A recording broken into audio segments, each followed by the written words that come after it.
서로 성도의 교제를 나눕니다. 사랑합니다. 축복합니다. 행복하세요.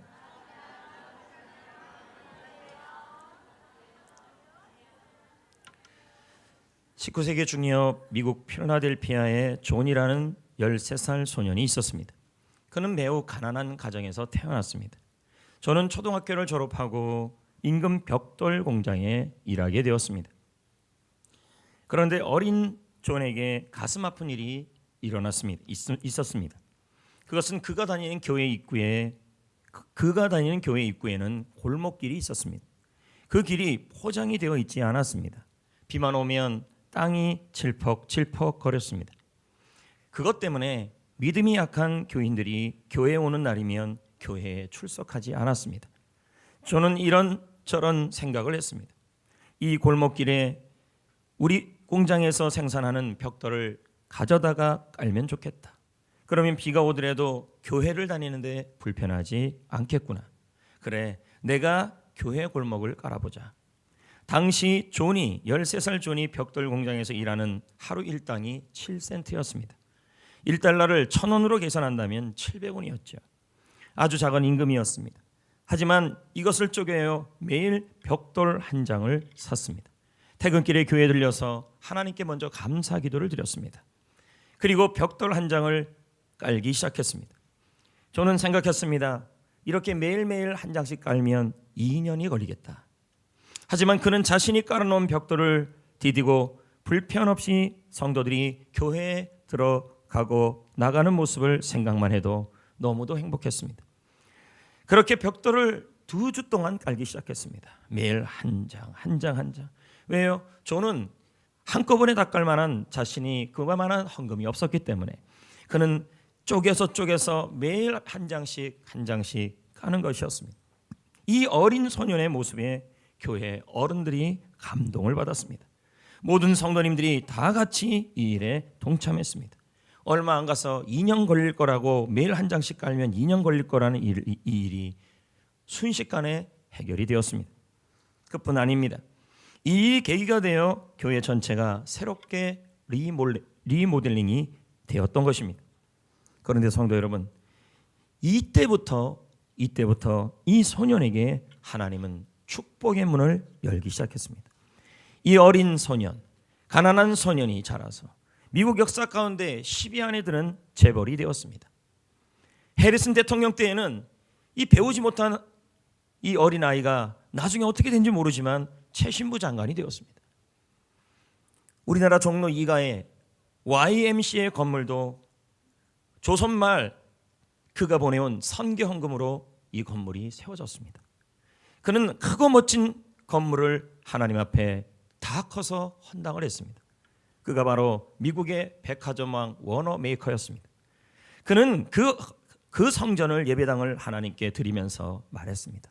저는 어린 시절 몹시 가난하게 자랐습니다. 하지만 그때 저는 하나님을 믿게 되었습니다. 하나님의 은혜를 깊이 알게 되었습니다. 왜? 하나님의 은혜는 한량없는 은혜였고 자기를 사랑해주고 자기를 구원해준 그 은혜를 체험했습니다. 주님께 이 은혜를 보답하고 싶었습니다. 13살에 7센트나 밖에 안 되는 돈으로 어떻게 하면 하나님께 섬길 수 있을까? 깊이 고민했습니다.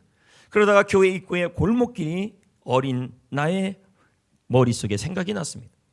이 골목길은 비만 오면 질퍽질퍽해져 모든 성도님들이 교회에 오는 것을 힘들어 했었습니다. 그래서 저는 제가 받은 임금의 일부를 떼어 매일매일 벽돌 한 장씩을 골목길을 깔기 시작했습니다. 어느 날 제 이런 모습을 우리 목사님이 보게 되었습니다. 목사님이 저를 불러다가 한량없는 축복의 기도를 부어주었습니다. 그때가 엊그제 같은데 이제 저는 30년이 흘렀습니다. 그때 저는 하나님께 벽돌 몇 장을 바쳤을 뿐이었습니다. 그런데 이제는 하나님의 축복 속에 이렇게 더 크고 더 멋있는 아름다운 하나님의 전을 지어서 하나님께 헌당할 수 있게 되었습니다. 그러니 이 놀랍고 엄청난 은혜를 제가 무엇으로 보답할 수 있을까요? 워너 메이커의 말이죠. 성도 여러분, 오늘 말씀에 보면 하나님께서는 유대인들에게 오늘부터 복을 주겠다고 말했습니다. 이들은 바벨론 포로 생활을 마치고 조국 이스라엘 땅으로 돌아왔습니다. 그런데 예루살렘으로 돌아가 보니까 예루살렘 성전이 모두 무너져 있었습니다. 그래서 에스라와 느헤미야와 함께 성전을 재건하려고 하였습니다. 하지만 기초공사도 하지 못하고 멈춰버렸습니다. 그러나 하나님은 학개 선지자를 통하여 다시 성전을 재건하라고 격려를 했습니다. 유대인들은 다시 한번 마음을 다잡고 하나님의 성전을 건축했습니다. 그리고는 기초가 완성되었습니다. 기초공사가요. 성전이 완전히 다 헌당된 것도 아니고 다 지어진 것이 아니라 기초가 완성이 되었습니다. 그런데 하나님이 뭐라고 말씀하시냐면 기초공사가 끝난 다음에 말하기를 오늘부터 내가 너희에게 복을 주리라 이렇게 말씀하신 것입니다. 그러면서 하나님께서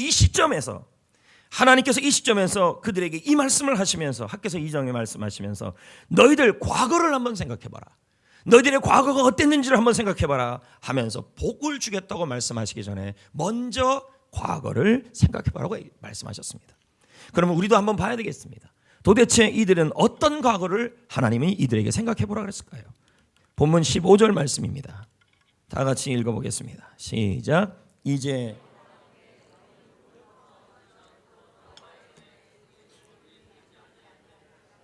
자, 학개 선지자가 하나님께서 학개 선지자를 통해서 말씀했습니다. 뭘 말했냐면 자, 오늘부터 너희들에게는 내가 너희들에게 복을 줄 것이다. 하늘의 문이 활짝활짝 열릴 것이다. 그러면서 이 말씀을 한 거예요. 너희들 성전 기초가 되지 않았을 때 그때 어땠는지를 한번 생각해 보라고 말씀하고 있습니다. 그럼 저는 생각해 봤습니다. 도대체 이들이 예전의 모습이 어땠길래 하나님은 복을 주시기 전에 먼저 과거를 생각해 보라 그랬을까? 서론에서도 말씀드렸습니다. 이 백성은 바벨론에서 70년을 포로 생활했습니다.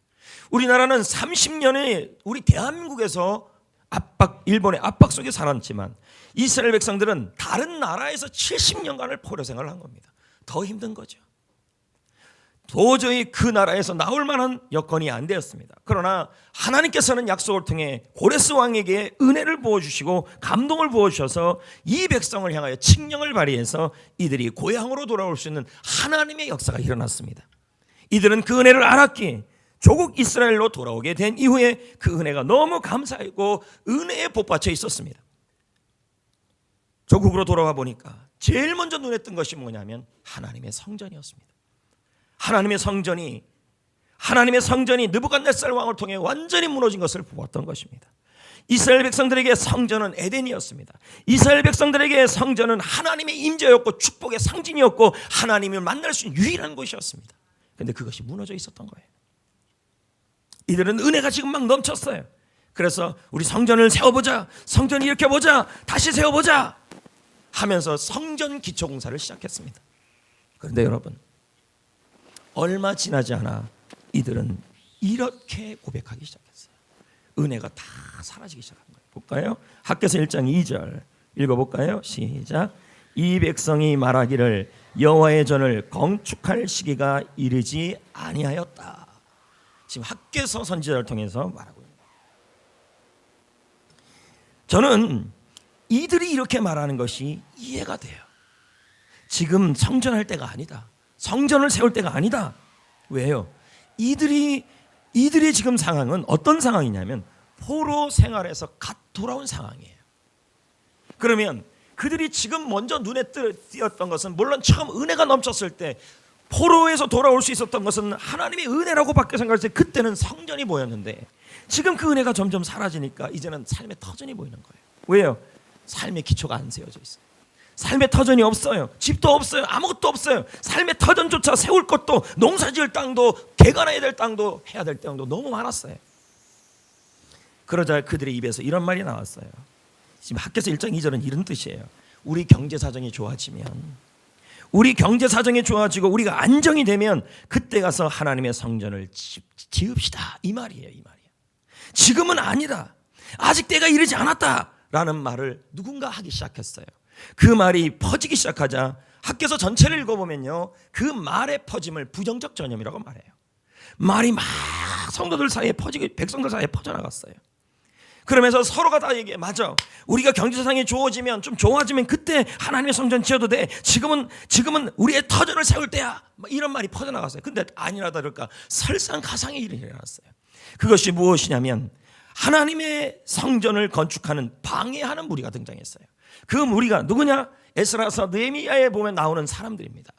유대인이 아니고 이스라엘 민족이 아닌 바로 이방 민족인 호른 사람 산발락과 암몬 족속 도비아의 무리들이었습니다. 그들은 조직적으로 막았습니다. 왜요? 이스라엘 백성들의 구심점은 성전이었고 그 성전이 세워지면 하나님의 임재가 시작되니까 막기 시작한 겁니다.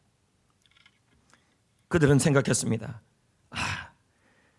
이런저런 이유를 다 종합해서 그래, 나중에 좀 안정되면 하자. 그래서 성전 건축 기초 공사를 하지 않고 포기해버렸습니다.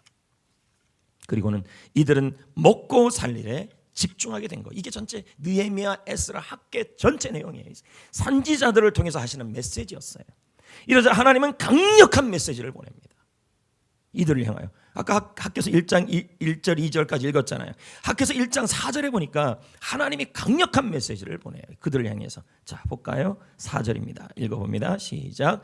이 성전이 황폐하였거늘 너희가 이때에 편백한 집에 거주하는 것이 옳으냐? 하나님의 말씀이었어요. 이 말씀 그대로 본다면 우리가 이해가 안 돼요. 표준 세번역은 이렇게 번역을 했어요. 성전이 이렇게 무너져 있는데 지금 너희만 잘 꾸민 집에 살고 있을 때란 말이냐. 현대인의 성경은 해석합니다. 내 성전은 황폐한 채로 있는데 너희는 호화주택에 살고 있느냐. 이 의미로 해석이 되었던 것입니다. 이것은 하나님의 마음을 표현하고 있는 것입니다. 그렇게 유대 백성들은 이런저런 이유로 성전 재건을 멈추었습니다. 그리고 몇 년이 흐른지 아십니까? 15년이 흐릅니다. 그 15년 동안 이들이 한 게 뭘까요? 농사 짓고 집 세우고 그리고 장사하고 이런저런 일에 집중했어요. 그리고 막 그들은 소망했어요. 내가 농사를 이렇게 지으면 더 많은 것을 얻을 거야. 열심히 짓자.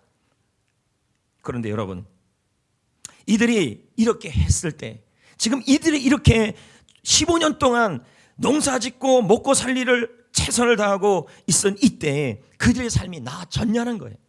문제는 그들은 나아지지 않았다는 겁니다. 왜 그렇습니까? 여러분, 인생은요, 하나님이 복을 줘야 돼요. 자기 개발서를 읽어보고 지난주에 읽었던 수많은 책들을 읽어보니까 이런 내용이 나와요. 인생은 내가 회사를 하고 장사를 하고 공부를 하고 일을 하고 사업을 하다 할지라도 내 힘으로 안 되는 그 이상이 있기에 반드시 뭐라고 하냐, 플러스 알파가 있어야 된다고 얘기를 해요. 이 플러스 알파를 우리는 뭐라고 얘기합니까? 그들은 운이라고 표현하지만 우리는 하나님이 도와줘야 됩니다. 볼까요? 신명기 14장 29절, 시편 127편 1절. 내 하나님 여호와께서 내 손으로 하는 범사에 내게 복을 주리라. 하나님이 복을 줘야 된다는 거예요. 내가 농사하고 씨를 뿌리고 장사를 하고 한다 그래서 되는 것은, 그것은 여러분의 최선이지만 그 이상은 하나님이 도와줘야 될 부분이 있다는 거예요. 시편 127편 1절도 말합니다. 여호와께서 집을 세우지 아니하면 세우는 자의 수고가 헛되다. 아무리 세워도 여호와가 도와주지 않으면 헛되다는 거예요. 여호와께서 이 도시를, 이 동읍을, 용인시를 아니면 여러분의 가정을 지키지 아니하면 여러분이 깨어서 지키려고 해도 그건 헛되다. 이렇게 나오고 있는 거죠. 지난 성탄절 동부경찰서 예배를 드리는 날이었어요. 동부경찰서 서장님하고 우리 임원들하고 먼저 서장실에서 차를 먹는 접견의 시간이 있었어요. 이런저런 얘기를 하는데 서장님이 이런 얘기를 했어요. 용인시가 경기도에서 가장 안전한 도시 1위로 선정이 됐대요. 그래요? 그리고 범죄 검거율 1위래요. 그러면서 이런 말도 하셨어요. 용인시가 사건 사고가 줄어들기 위해서 우리 경찰 공무원들이 열심히 해야 합니다, 목사님. 그런데 자신도 알고 다 한다는 거예요. 자신들이 아무리 열심히 해도 사고 일어나는 것은 우리 손으로 막을 수가 없대요. 그래서 교회의 기도가 필요하고 목사님들의 기도가 너무 필요하다고 얘기를 하더라고요. 이번에 성탄절쯤에서 서장님하고 또 연락을 하게 됐는데 서장님이 그런 얘기를 해요. 목사님, 기도가 필요합니다. 저희들이 아무리 해도 사고를 막는 것은 저희들이 막을 수 없습니다. 하나님이 도와주셔야 합니다. 아무리 열심히 살아도, 아무리 열심히 해도 여러분, 하나님이 도와주시고 하나님이 축복하고 하나님이 축복의 문을 열어주셔야 하는 거예요. 근데 문제는요, 이 유대인들이 농사 짓고요, 이 유대인들이 열심히 장사했는데요, 축복의 문이 닫히고 있었어요. 지금요. 이게 학개서의 말씀이에요. 학개서 2장 16절을 한번 보세요. 얼마나 열심히 농사를 지은지 보세요. 근데 본래 그들이 농사 지었던 땅이 몇 년을 15년을 지어봤으면 원래 지었던 땅이 20고루 곡식더미가 나던 곳이었는데, 이 말은 20단의 곡식더미 나는 곳인데 10단밖에 안 나오고 있다는 거예요. 너희들 과거를 한번 보라고 지금 얘기하는 거예요. 너희들 그렇게 농사 열심히 지었냐? 근데 농사도 나는데 너희들 원래 나던 거, 거기 평균 그 땅이 나야 될 게 20더미인데 지금 10더미밖에 안 나고 있다. 또 뭐라 그런지 아십니까?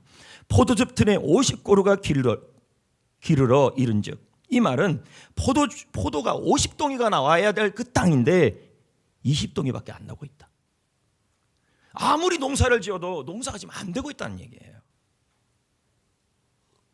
우리말로 바꿔볼까요? 여러분의 사업장이 원래 나와야 될 평균치가 있는데 평균치보다 떨어졌다는 얘기죠. 또 확실히 반타작도 안 된다는 얘기죠. 여러분의 직장이, 또 여러분의 가정에서 나와야 될 기본적인 수입들이 있는데 그 수입이 안 나오고 있다는 얘기죠. 지금 그 얘기를 하고 있는 거예요.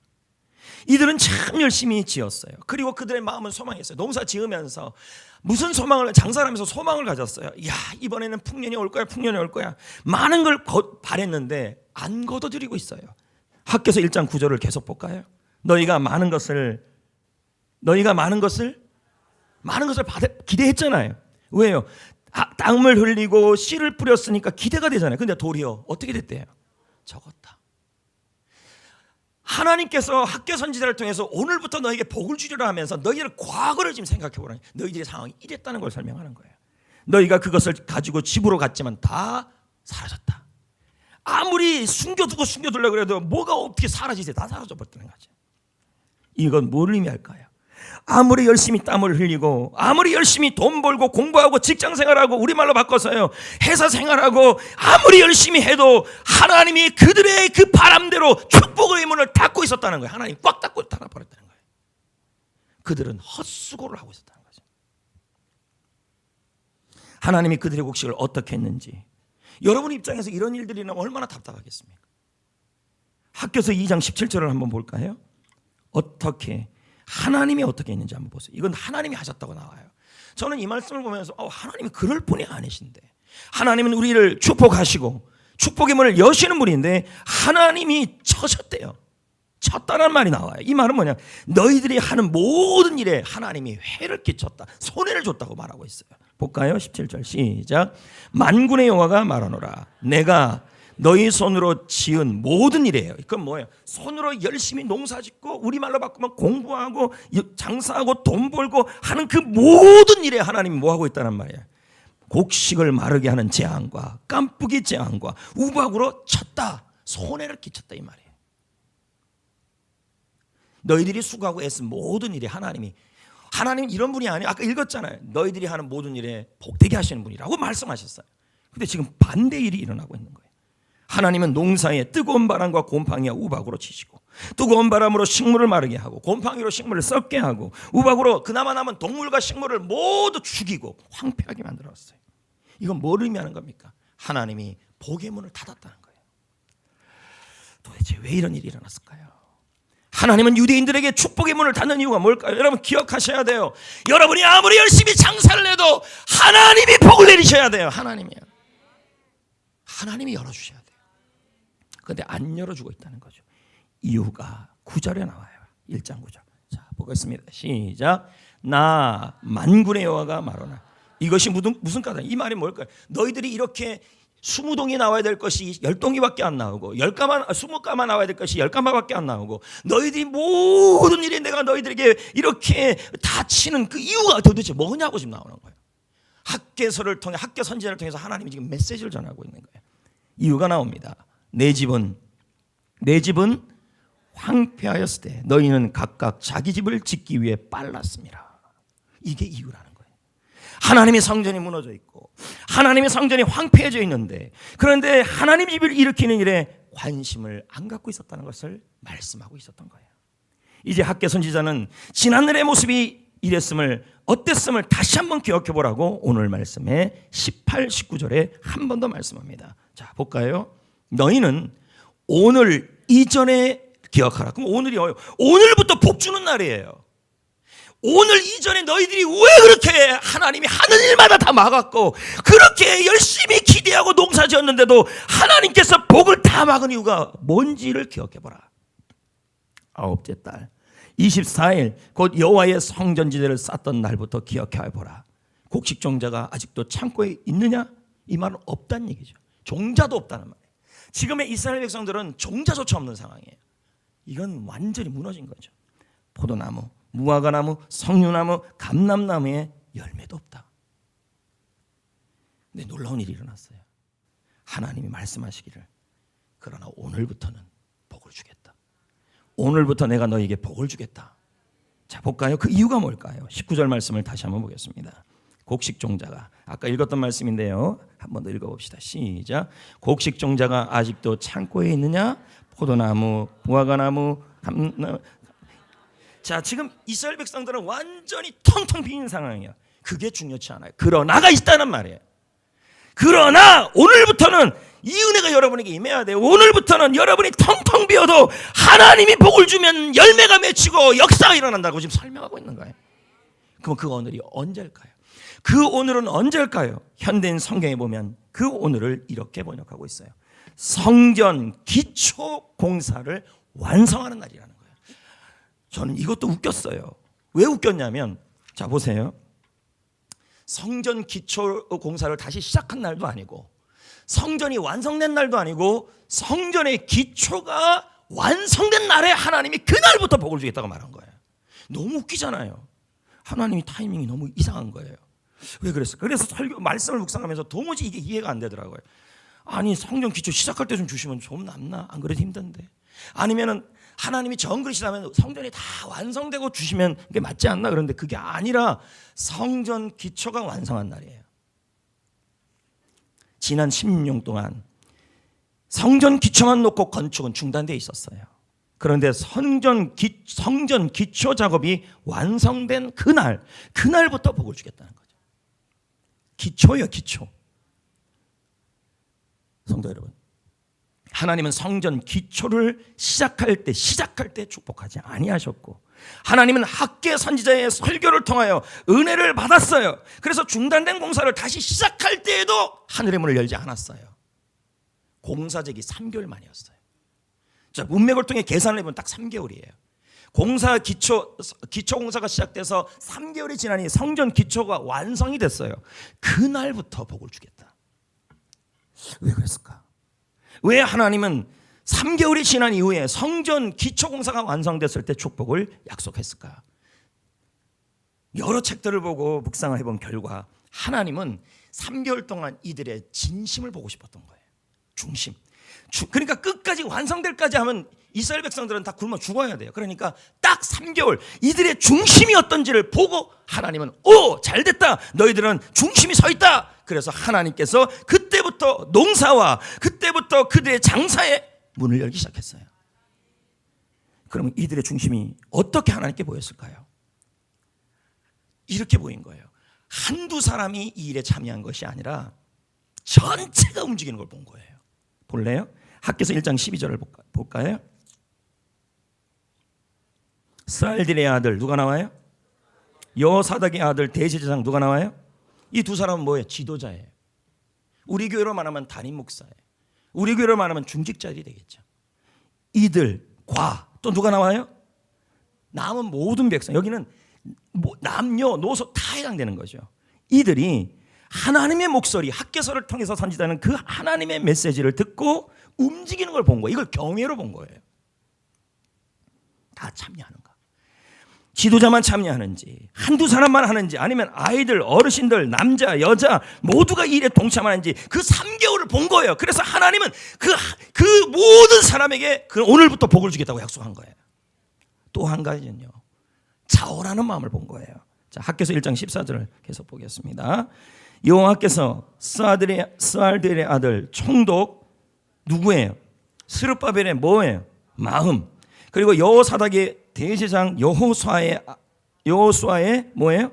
마음, 남은 모든 백성의 뭘요? 마음을 뭐 했어요? 감동시켰다. 그래서 뭐예요? 이 일을 하게 했다.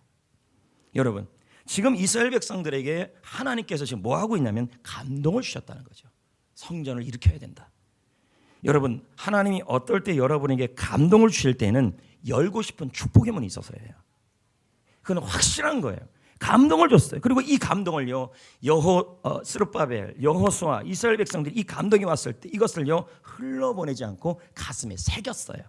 그리고는 그 마음으로 자원하는 마음으로 기쁜 마음으로 이 일에 동참했어요. 성도 여러분, 이들이 성전을 재건할 때가 언제인 줄 아십니까? 기초공사를 할 때가 언제인지 아십니까? 바로 추수할 때였습니다. 추수는 엄청 바빠요.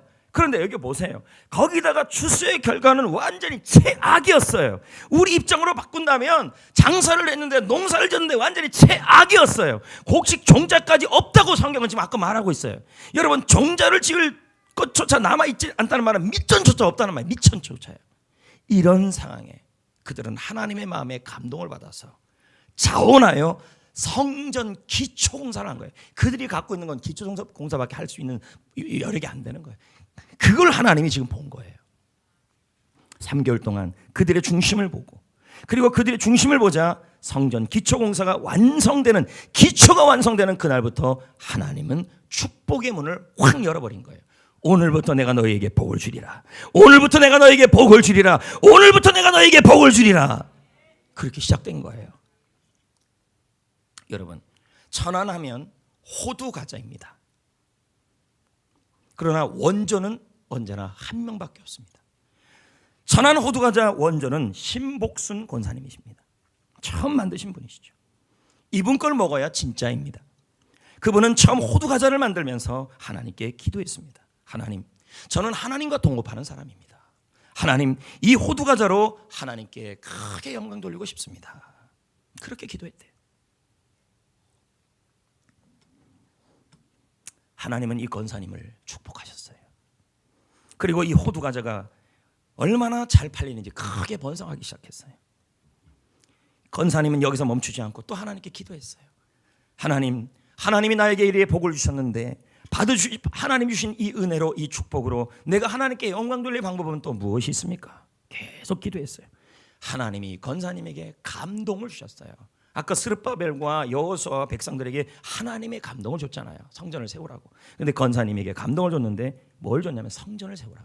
아무리 성전을 세워도요, 권사님이 나오는 그 수익금을 가지고는 성전 하나 세울 수가 없어요. 권사님은 그때부터 기도했죠. 어떻게 하면 좋겠습니까, 하나님? 그랬더니 매일매일 판매 수익금의 얼마를 빼서 저금통에 넣기 시작한 거예요. 매일매일 따로따로 매일 모았어요. 그걸 모아서 첫 열매가 만들어졌어요. 그게 천안 성심교회입니다. 이분이 교회를 세운 거예요. 부자가 아니에요. 그냥 1년을 모으고 2년을 모아갖고 한 거예요. 그때부터 하나님이 이 권사님을 또 축복에 물리는 거예요. 오늘부터 복을 주리라. 그분의 가장 큰 기도 제목은 남편이에요. 여러분, 부인들의 가장 큰 소망은 남편이 믿음을 얻고 제자로 서는 게 아니겠습니까? 근데 이게 응답이 돼버린 거예요. 남편이 예수 그리스도를 믿게 됐고 구원을 얻게 됐고, 거기에서 마음의 감동을 받아 여보, 내가 이제부터 성전 건축가가 되겠습니다. 남편이 성전 건축가가 된 거예요. 이후에 권사님은 하나님께 기도했습니다. 하나님, 매일매일 나는 조금 떼어서 준비하지만 앞으로 내가 이런 일을 통하여 7개의 성전을 더 세우기를 원합니다. 하나님이 그 중심을 보시고요, 권사님을 얼마나 축복을 했는지요. 지금은요 8개 이상을 지었어요. 이런 간증도 있어요. 대구에 가면 서현교회라는 우리 합동측 교회가 있어요. 대구 서현교회라고 같은 교단입니다. 근데 이 교회도요, 예배당을 짓게 된 배경이 놀라워요. 이 배경의 중심에 스룹바벨이 있었어요. 누구냐면 정규만 장로님이에요. 이 장로님은 부자가 아니에요. 가난한 분이에요. 근데 이분의 직업은 한약사예요. 하루하루 본인을 먹고 살 정도의 분이시죠. 그런데 이분이, 이 장로님에게 그만 죽을 병이 걸린 거예요. 생명이 위독하죠. 곧 돌아가셔야 되죠. 장로님은 신앙이 특심한 분이시기에 자신은 물론이고 그분을 아는 모든 분들에게 나 좀 기도해달라고, 나 좀 하나님께 기도 좀 해달라고 기도 부탁을 했어요. 그때 정규만 장로님은 하나님 앞에 예배당에 나와 기도하는데 역시 하나님이 자꾸 감동을 주는 거예요. 여러분, 하나님이 감동을 주실 때는 이걸 물리치면 안 돼요. 그 감동을 부여잡으면 하나님이 일하시게 돼 있어요. 그래서 하나님 앞에 기도했더니 예배당에 대한 감동이 자꾸 오는 거예요. 그래서 하나님께 기도를 했습니다. 하나님, 그분이 기도한 거예요. 제 병만 낫게 해주시면 멋진 예배당 한번 짓고 죽겠습니다. 그리고 기도를 했어요. 주위의 기도, 본인의 기도, 하나님 앞에서의 선 기도. 그런데 하나님의 놀라운 은혜로 이 죽을 병이 나아진 거예요. 이분은 하나님께 약속한 대로 일어서자마자 어떻게 했냐면 모든 성도를 장로님이 다 설득하기 시작한 거예요. 우리 성전 세우자고, 우리 교회 허름하다고, 성전 세우자고 장로님이 곳곳에 다니면서 다 설득하기 시작한 거예요. 제가 서두에도 말씀드렸지만 이분은 많은 재산을 가진 분이 아니라고 말씀을 드렸어요. 예배 시간에 자꾸 나가지 않았으면 좋겠어요. 하지만 자원하는 마음으로 최선을 다해 누구보다 앞장을 섰어요. 그때부터 하나님은 이분에게 복을, 자 그랬죠. 하나님께서 축복의 문을 열는다는데 오늘부터 연다 그랬잖아요. 열기 시작한 거예요. 당시에 대구에 이상한 병이 돌기 시작했어요. 이건 정규만 장로님의 말씀이죠. 근데 이 병을 고칠 약이 없어요. 근데 소문이 나기 시작했어요. 정규만 장로 한약방에 가면 약 낫는다. 그 소문이 삽시간이 난 거예요. 대구 전역에. 그날부터 이 약방은 인산인해를 이루어요. 이건 그냥 간증이에요. 못 믿겠으면 모셔서 이렇게 물어요. 근데 여러분 진짜 그 약을 먹었거든요. 하나님이 일하심인지 어떤지 모르지만 우리는 믿는 자들이니까요. 그 약을 먹어서 당시에 돌았던 그 병이 다 나아버린 거예요. 장로님 한약방은요. 그때 하나님이 그때부터 복을 확 열어버린 거예요. 놀랍지 않습니까? 이런저런 얘기들을 보면. 또 한 명의 간증이 있습니다. 왜 자꾸 남의 간증만 하냐고요? 우리 교회는 아직 이런 걸 못 봤기 때문에 제가 그렇습니다. 주식회사 하림이라는 곳이 있습니다. 여러분 알 겁니다. 이 하림이라는 거. 이 하림 대표가 김홍국 장로님이셔요. 현재 이 하림은 대기업으로 성장해서 한 해 매출이 2조입니다. 와, 깜짝 놀랐어요. 2조가 넘는데요. 근데 이 기업이 처음부터 이랬냐는 거예요. 그렇지 않았다는 거예요. 고비고비가 많았어요. 특히 이 하림이 완전히 무너질 때가 있었어요. 언제냐면 2003년. 익산에 있는 공장이 화재가 났는데 완전히 불바다가 돼버린 거예요. 주위에서 말합니다. 재기 어렵다. 더 이상 하림이라는 이 회사는 일어날 수 없다라는 얘기를 하기 시작했어요. 당시에 그 상황을 김홍국 장로님은 말합니다. 자신은 당시를 돌아보면서 학교에서가 이 얘기를 보면서 생각나더라고요. 나는 그 순간 내 재산이 날아간 것보다, 내가 재기할 수 없는 것보다 그게 생각나지 않고 지난 과거가 생각이 나더라는 거예요. 어떤 거예요? 하나님의 마음을 아프게 한 거. 조금 이따 살펴보겠지만 이분은요 직분자임에도 불구하고 교회에서 무슨 일을 부탁하면 바쁘다는 핑계로 일을 안 했어요. 이게 다 생각나기 시작해요. 회개의 눈물이 나는데 직원들 앞에서 그 불구덩이에서 볼 수 없어서 몰래 뒤에 숨어서 울기 시작해요. 회개의 눈물을 흘려요. 다 나 때문이구나. 내가 하나님 마음 아프게 해서 이렇게 됐구나. 그는 모태신앙입니다. 하지만 예수님을 건성건성 믿었다고 합니다. 당시 안수집사였어요. 이분이요. 바쁘다는 핑계로 하나님의 그 귀한 일들을 전부 외면했던 거예요. 근데 그분이 말합니다. 이건 하나님의 공장 화재는 하나님의 섭리였다. 그때부터 그는 믿음이 살아나기 시작해요. 회사는 무너지고 재기가 어려운데 성경을 읽어요. 그러면서 말해요. 난 성경이 이렇게 재밌는지 몰랐다는 거예요. 회사는 무너져 있는데 모든 직원들은 회장님만 보고 있는데 새벽 기도를 하기 시작해요. 어리석다고 말하는데도 해요. 어느 때보다 하나님과 친밀해졌어요. 그때 목사님의 강단에서의 말씀에 교회가 건축해야 된다는 말이 들려온 거예요. 예전 같으면요 교회에서 뭐 한다 그래도 전혀 관심이 없던 사람이었어요. 회사 하는데 바쁜데 무슨 돈 버는 게 뭐 바쁘지 뭐 이런 사람이었다니까요. 그런데 이상하게 그 말을 듣는데 이건 내가 해야 될 일이라는 생각이 든 거였어요. 감동이에요. 여러분, 하나님이 감동을 주실 때는 열기 위해서 아닙니까? 그때부터 그는 그 일에 뛰어들었어요. 근데 말이 안 돼요. 왜요? 보통 사람 같으면 뭐 해야 되는데 공장 수습해야 돼요. 공장 사태 수습하는데 정신없어서 엄두도 안 나는 상황이에요. 그런데 그는 어디에 이 감동 들은 일에 움직이기 시작해요. 이분이 김홍철 장로님이 말씀하시는데 그의 간증에서 말하는데 이렇게 말했어요. 그전에는 교회 직분을 맡아 달라고 얘기하면, 교회에서 일을 해달라고 얘기하면 저는 바쁘다고 피했습니다. 그런데 목사님으로부터 교회 건축이 필요하다는 말씀을 듣는 순간 내가 나서서 해야 할 일이라는 마음과 감동이 들기 시작했습니다. 그래서 미국으로 가서 저는 설계회사부터 알아봤습니다. 자, 목사님이 설계회사 찾아갔어요. 이분이 장로님이 갔어요. 이걸 중심 제가 가면 안 돼요, 여러분. 저는 목회만 해야 돼요. 이분이 그렇게 우리 목사님은 목회만 해야 되고 이건 내가 하겠습니다. 그래서 미국으로 간 거예요. 설계회사 대한민국에도 많은데 미국에 가서 설계회사 좋은 설계를 한다고 또 미국까지 간 거예요. 교회를 잘 짓고 싶어서. 교회가 우중충하면 젊은이들이 오지 않고 그분의 말이에요. 교회가 항상 교육하고 훈련할 수 있는 제일 좋은 시설을 만들고 싶었습니다. 영상도 음향도 가장 좋은 시설을 하고 싶었습니다. 풍성한 예배를 위해. 그는 안수집사에서 장로가 되었고 그 후에는 교회 건축을 위한 위원장까지 맡았어요. 설계부터 준공까지 5년이 걸렸어요. 공사비만 450억이었어요. 여러분, 근데요, 지금부터가 중요해요. 그가 성전 짓는 일에 몰두한 동안 화림, 주식회사 화림에게 어떤 일이 일어나는지 아십니까? 하나님이 열어야 된다니까요. 하나님이 그의 일을 해주기 시작했어요. 다시 말씀드립니다. 내가 주의 일을 하면 주님은 내 일을 합니다.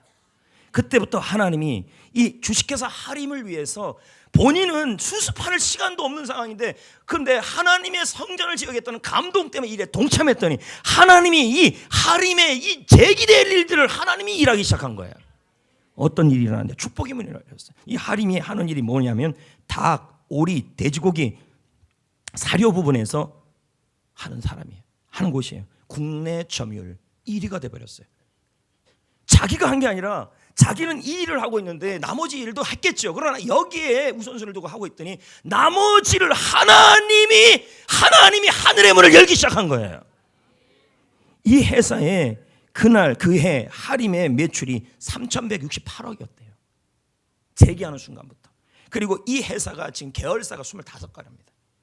그렇게 많은지도 몰랐어요. 계열사, 이 하림의 계열사가 25개인데 제일사료, 뭐 이런 사료가 있나요? 제일곡산, 천하제일사료 그해 매출이 3,063억. 그리고 주식회사 선진 계열사 2,684억. 지금 들어보라고. 우리도 듣도 보도 못한 돈들이잖아요. 농수산 홈쇼핑 2,018억. 대상 팜스토어 3,537억을 올렸대요. 그해. 자기는 하나님 일을 했는데 하나님이 그의 일을 한 거예요. 그가 말합니다. 하나님이 오늘부터 열었다는 걸 말합니다. 사랑하는 성도 여러분, 목사님이 장황하게 왜 이런 얘기를 지금 하고 있을까요? 저는 오늘 설교 이와 관련된 설교는 다음부터는 안 합니다. 오늘 이와 관련된 설교 오늘이 마지막입니다. 이 설교는요. 우리 교회는 지난 1997년 지금의 건물을 건축했다 그럽니다. 당시 이 건물을 건축할 때만 해도 본당이나 식당이 크다고 생각했다고 그랬습니다. 하지만 지금은 많이 좁아졌습니다. 성도들의 숫자가 많아져서 3부까지 나누어 드리는 실정까지 처해졌습니다. 셀 모임을 할 수 있는 소그룹도 부족합니다. 주일이 되면 남자분들은 저한테 그런 얘기를 여러 번 했습니다. 우리는 있을 데가 없다고. 이 말은 룸이 너무 적다는 얘기죠. 전체 건물과 땅에 비해 공부할 활용도 잘 못하고 있는 상황에 처했습니다. 식당은 말할 것도 없습니다. 식당은 너무 작습니다. 중고등부 교육관이 없어서 현재 아토를 사용하고 있습니다. 그리고 또 한 가지는 애들은 자꾸 태어나는데 애들이 놀 만한 공간이 너무 없다는 거예요. 여기서 성도 수가 조금만 더 늘어나면 더 이상 우리 교회는 대책이 없습니다. 지금 대안을 찾지 않으면 안 되는 실정이었습니다. 제 서재는 어떻습니까? 너무 협소합니다. 이번 한 주만 들어오는 책만 해도 한 4, 50권이 들어왔습니다. 그럼 한 달에 몇 권이 책에 들어요? 책값만 100만 원이 없습니다. 저는요. 책을 이젠 더 이상 둘 곳이 없는 상황에 처해져 있습니다.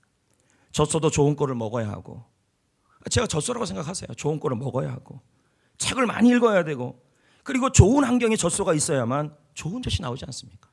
여러분도 마찬가지고, 저 역시도 좋은 환경에서 목회를 연구하고 설교 준비를 하고 목회 전략을 세운다면 더 나은 꼴이 나오겠죠. 그래서 몇 년 전부터 저는 계속 하나님께 기도를 했습니다. 이 건축을 놓고 은행빚을 내서 땅을 사서 새로 건축을 해야 합니까, 하나님? 이건 건축이죠. 두 번째, 무리하게 빚을 내지 말고 적당하게 증축을 해야 합니까? 기도를 한 거죠. 저에게는 하나님 앞에서 성경적으로 한 원칙이 있어요. 그게 뭐냐면 은행빚을 내서 교회를 짓지 않겠다는 거예요. 하나님의 귀한 예물, 우리 성도님들의 귀한 예물이 은행 이자 갚는 데 쓰고 싶지 않은 게 제 진심이고, 이건 성경적이에요. 모든 교회가 전부 은행빚을 낸다 그래서 저는 그거 따라가고 싶지 않아요. 바르게, 올바르게, 차라리 그 이자 갚는 그 예물을 가지고 선교와 복지를 위해 사용하는 게 더 가치 있다고 생각하는 사람이에요. 둘째는 도저히 건축하지 않으면 안 되는 상황이 올 때까지 저는 기다리겠다는 게 제 입장이었어요. 그래서 계속 하나님께 기도했죠. 하나님께 기도하며 할수록 여러분들이 많은 대화들이 있었어요. 다 정말 교회 사랑하는 말들이었습니다. 그럼에도 불구하고 하나님이 제 마음에 주신 것은 교회 증축의 필요성이었어요. 증축이란 말은 교회가 기존에 있는데 그 교회를 조금 넓힌다는 의미입니다. 그래서 올해 상반기에 증축 설계도를 좀 작성해 봤습니다. 그 설계도에 소그룹 많이, 교육관, 학생들 교육관, 그리고 이 식당들 엄청나게 확장, 그리고 키즈 카페, 이걸 넣자마자 고민 많이 했어요. 그러나 안 넣을 수가 없어요. 왜? 애가 자꾸 태어나는데 어떻게 안 넣습니까? 애들이 놀 공간, 교회도 왔다 갔다 계속 하는데요. 키즈 카페, 휴식 공간, 야외 벤치. 그렇지만 저는 여러분에게 설교 시간에도 예전에 특세 때도 말씀드렸습니다. 증축 얘기를 했지만 그 위에 섣불리 움직이지 않았어요. 하나님께 제가 기도한 내용이 있어요. 그게 뭐냐면 마중물이 없으면 시작하지 않겠습니다 라고 하나님께 기도했어요. 그리고 나서는 전혀 액션을 취하지 않았어요. 그냥 기도만 했습니다. 절대로 억지로 하지 않을 거라고 기도를 했습니다. 그런데 지난 10월쯤에 한 성도님이 저를 찾아왔어요. 목사님이 특세 때 그 증축에 대한 설교를 할 때 계속 감동이 밀려왔다는 거예요. 그래서 자신의 아파트를 팔았다는 거예요. 그게 1억이에요. 막 울컥했습니다 그때. 이 1억을 하나님께 드리겠다는 거예요. 근데 제가 알기로 이분이 그렇게 뭐 큰 부자도 아니에요. 근데 1억을 드리겠다고 얘기를 하더라고요. 저는 이걸 보면서 눈물이 났습니다. 그리고는 이게 하나님의 사인이라는 생각이 들었어요. 그때부터 적극적으로 교회 증축을 위해 기도하고 움직이기 시작했어요. 전체 비용을 봤더니 한 3억에서 많게는 5억까지 정도 들겠다는 그러한 예산이 나오기 시작했어요. 그리고 하나님께 기도했어요. 하나님께 계속 기도했어요. 그랬더니 하나님이 저에게 계속 감동을 줘요. 감동을 주면 무서워요. 계속 감동을 줘요. 하나님이 이렇게 말씀하셨어요. 제 마음에 너부터 해라. 저 하고 있는데요. 지금 계속 교회 건축 얘기할 때보다 매주마다 저 건축한 거 하고 있는데요. 증축 얘기 나와도 나 이거 정도밖에 못해요 하나님. 왜요? 나 돈 없어요. 아시잖아요. 계속 그렇게 하나님께 뻗탱겼어요. 너부터 증축에 헌신해라. 지도자인 네가 앞장서지 않으면 누가 하냐. 하나님께 말씀했어요. 말씀드렸어요. 기도하면서. 저 정말 뭐 없어요. 하나님 알잖아요. 화도 좀 냈어요. 어려운 교회 선교사들 섬기는 거 부족해요. 제 사례비도 뻔하잖아. 아시잖아요 하나님. 여기서 제가 어떻게 더 합니까? 계속 씨름을 했어요. 한 명은 1억을 했는데 저는 매주 내는 것만도 충분하다 그랬어요. 그걸로 때우려고 그랬어요. 솔직한 마음이었어요. 근데 하나님이 저에게 계속 감동을 줬어요. 그래도 해라. 네가 앞장서야 된다. 그래야 교회와 너와 성도들이 복을 받는다.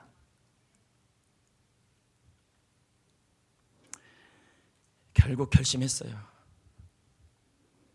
1,000만 원을 하겠다 하나님. 저에게 1,000만 원은요 10억입니다 여러분. 뻔하잖아요. 제가 받는 거예요. 그래서 베레베레 생각을 다 했어요. 저 부흥에 굉장히 많이 들어와요, 여러분. 부흥에 한 번 나가면 꽤 많이 봤거든요. 근데 제가 부흥에 안 나가는 이유가 있어요. 그게 뭐냐면 그거 나가면 제가 교회 사역을 못 해요. 제자 훈련이나 이런 거예요. 그래서 부흥에 나갈까 내년부터 베레베레 생각을 다 했어요. 근데 하나님이 이런 마음을 주셨어요. 하던 대로 그냥 해라. 하나님이 역사하시면 뭔들 안 되겠냐. 그리고 저는 하나님께 물었어요. 또 기도했어요. 하나님, 제 마음 아시죠? 저는 우리 성도님들에게 부담 주고 싶지 않습니다. 여기 무슨 록펠러가 어디 있어요, 여기에요. 록펠러 같은 부자가 어디 있습니까? 못하겠다 그랬습니다. 계속. 그리고 또 기도했어요. 제가 설교하는 날이 온다면, 이 증축에 대한 설교한다면 이번 한 번만 할 거예요. 네, 그랬어요. 저거에 이날을 안 오길 바랬어요. 이 12월 30일 이날이요. 이런 설교 진짜 하기 싫었어요.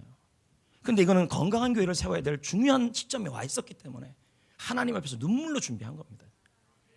저는 사람 세우는 목회하고 싶은 사람이에요. 본질 잡고 빨리 가기보다는 더디더라도 바르게 세우는 교회, 영혼을 세우고 제자 삼고, 이건 여러분 제 진심 누구보다 잘 아시잖아요. 이게 제 소망이에요. 그러다가 죽는 게 제 소망이에요. 그리고 하나님께 또 그랬어요. 우리 성도들과 함께 저거 벌써 졌잖아요. 하나님 뭐 또 지으라 그래요. 막 이랬어요. 비전센터. 더 이상 힘들게 하고 싶지 않다고. 그랬더니 하나님이 제게 감동을 주셨어요. 너의 중심을 안다. 성도들에게 부담 주고 싶어 하지 않는 것도 안다. 하지만 이번 중축은 건강한 교회를 위한 날개를 달기 위해서다. 최소한의 날개예요. 더 역동적인 교회, 다음 세대를 위해서 한 번 더 조금 더 날기 위한 날개가 지금 필요하다. 그러면서 하나님이 저에게 이 학개서 말씀을 알려주셨어요. 이 학개서가 너와 우리 성도들에게 약속이라고 말씀하셨어요. 어느 교회는요, 교회 건축하자 그러니까 성도들이 다 그 다음 주에 안 나왔대요. 반 이상이 다 떠났대요. 어떤 분들은 이렇게 말할 줄도 몰라요. 나는 이 교회가 내 교회라는 마음 없는데요, 왜 이렇게 부담 주는지 몰라요. 괜히 성전교회 나왔어요. 충분히 이해가 됩니다. 그럼에도 불구하고 여러분이 성전교회 다니는 것은 우연이 아닙니다. 모든 건 하나님의 계획이고 섭리입니다. 지금 성전교회 다니고 있는 이상 내 교회라는 마음을 갖기를 부탁드립니다. 성도 여러분, 이번 증축이 몇몇 사람에게만 의존하는 게 아니라 학개서의 성전처럼 모두가 함께 했으면 좋겠습니다. 유치부부터 실버셀까지 자원하는 마음으로 동력해 주십시오. 아멘. 그러면서 기도했어요. 막 어떻게 하면 성도들이 부담 안 줄까 하니까 머리를 굴리고 또 굴리고 물어보고 했는데 커피가 생각이 났어요. 여러분, 커피 한 잔이 스타벅스 얼마입니까? 비싸면 5,000원이에요. 싸면 4,500원. 더 싸면 우리 교회는 3,000원이에요. 그러면 먹자고요. 하루 커피 한 잔 매일 먹잖아요. 거의 그래요, 여러분. 거의 먹어요. 네, 먹는다 해주세요. 하루에 한 잔씩 먹는데 이게 한 달이면요, 얼마 계산을 했어요. 한 달이니까 30일 9만 원이에요. 그러니까 베레베레 생각을 다 한 거예요. 이 9만 원을 12달 한 잔씩만 1년 안 먹으면 100만 8만 원이에요. 108만 원이에요. 그래서 여러분에게 지금 말씀드리는 거예요. 커피 한 잔만 줄이시면, 매일매일 줄이시면, 정 먹고 싶으면 교회 건 사드시되 외부 건 사 먹고, 믹스 커피 교회선 나가서 믹스, 하여튼 네. 그리고 또 검색해봤어요. 담배는 얼마일까? 근데 이 별의별 걸 다 해봤어요. 담배는 얼마일까? 하루에 한 값씩 다 필 텐데 했더니 예배 전에 검색해봤을 때는 1,900원에서 처음 알아서 1,900원인지도 제일 싼 게 2,500원이래. 검색해봤더니 제가 잘못 봤어요. 2018년을 기준으로 4,000원이 넘어요. 잘 됐어요. 그럼 보세요. 하루에 한 값, 줄을 위해 그거 피워봤자 암밖에 안 걸리니까 나 줄을 위해 한 값씩 피우던 거 안 피우겠어요 결심하고 그거를 한 달 안 피우면 12만 원이에요. 1년이면요 144만 원이에요. 제가 왜 이렇게 지금 머리를 굴린 거예요? 여러분에게 그만큼 어떻게 하면 부담을 안 줄까요? 담배가 기호식품입니까? 암 걸리는데요? 이번 기회에 생명과 영혼권에서 담배 끊기 위해 담배 피울 값을 저금통에 넣으세요. 매일. 그리고 커피 먹을 돈 매일 넣으세요. 매일. 그렇게 모으면 100만 원은 됩니다. 여러분, 오늘 작정하지 않은 이유도 있어요. 왜냐하면 한 주간 기도해보라고. 제가 예전 같으면 그렇게 했을 거예요. 비전센터 할 땐 그랬을 거예요. 근데 지금 그렇게 못하겠어요. 여러분 처지를 아니까. 한 주간 동안 기도해보시고 최소한 한 구자 이상을 합시다. 한 구자. 방법은 두 가지예요. 한 번에 한 구자 하는 방법이 있고, 두 번째는 1년을 나눠서 하는 거예요. 저처럼 저같이 없는 사람들 있잖아요. 매주 쪼개서 하는 방법입니다. 그래서 한 명씩, 가능하면 혼자 하는, 내가 우리 가족은 그렇게 할게요 이런 것도 좋지만 개인이 하면 더 복이 받겠죠. 정말 여러분 부담되는 거 알아요. 그러나 다음부터는 저는 증축이 된 기도 제목을 내놓지 이거에 대한 설교는 두 번 다시 이제는 안 할 겁니다. 물론 건축이 될 때가 되면 또 건축 설교 나오겠죠. 여러분 부탁드리겠습니다. 우리 아이들을 위해 조금만 힘냅시다. 영혼 구원을 위해, 건강한 교회를 위해 조금만 더 힘을 냅시다. 저는 하나님께 물었습니다. 이 증축의 필요성을 저에게 한 문장으로 주십시오. 주님이 문장으로 주셨어요. 교회 증축하여 건강한 교회 날개를 달자. 이게 하나님 주신 제게 문장이었습니다. 교회 증축하여 건강한 교회 날개 달자. 그래서 학계의 축복이 여러분에게 임하기를 바랍니다. 내가 오늘부터 너에게 복을 주리라. 물론 몇백억의 건물을 지으면 좋습니다. 그러나 저는요, 성도들에게 찢어지게 하면서 그렇게 짓고 싶지도 않고, 빚을 내서 무리하게 짓고 싶은 마음도 추워도 없습니다. 최소한의 비전 성취의 건물을 짓고, 그러다가 하나님이 또 은혜 주시면 또 확장하는 것이고. 이제 말씀을 맺겠습니다. 사랑하는 성도 여러분, 하나님은 우리에게 복 주시기를 원하십니다. 하나님은 우리에게 주실 복을 내일로 미루지 않고 싶어 하십니다. 하나님은 오늘 내가 너에게 복을 주시리라. 학개서의 백성들이 임한 오늘부터의 축복이 우리에게도 임해야 합니다. 하림 김홍철 장로님, 천안 호두과자 신복승 권사님, 대구 정규만 장로님, 원어메이커의 오늘부터의 축복이 저와 여러분에게 임하기를 축복합니다. 아멘.